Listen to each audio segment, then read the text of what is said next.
যিহেতু কাতি বিহু গতিকে সকলোলৈকে মোৰ ফালৰ পৰা কাতি বিহুৰ বহুত বহুত শুভকামনা থাকিল আহকচোন চাওঁ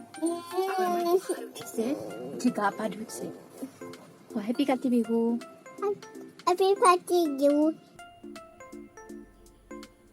এয়া গোহাৰ কাৰণে প্ৰসাদ তিয়াই থৈছোঁ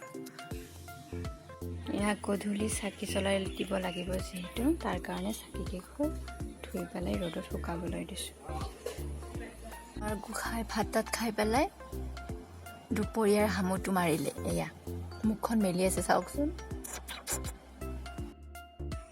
আৰু পিছবেলা কৰি যায় মোৰ লগত তুলসী ৰুলে তাৰো হেঁপাহ তুলসী ৰোৱাৰ সেইকাৰণে ৰুব দিলোঁ তাকো এটা সৰু পুলি আৰু ময়ো ৰুলোঁ এনেকৈ সি মোৰ লগত মুচিলেও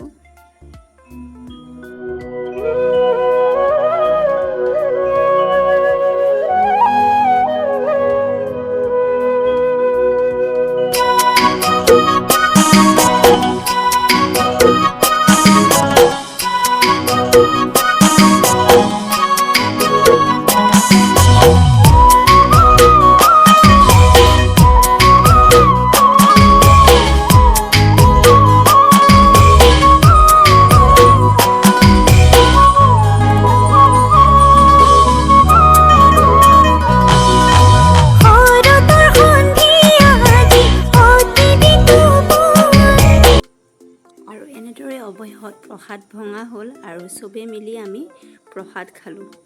এয়া আমাৰ অকণমানি পুতলা কলিজাটো দেখিছেনে ঠগিচোৰ এইটোৱে মস্ত ঠগিচোৰ আজি কাতি বিহুৰ দিনা আৰু ঠগিখন চুৰ কৰিছে অৱশ্যে কিন্তু প্ৰথমতে ককাকে দিলে এতিয়া আমাৰ ৰাতিৰ ৰেচিপি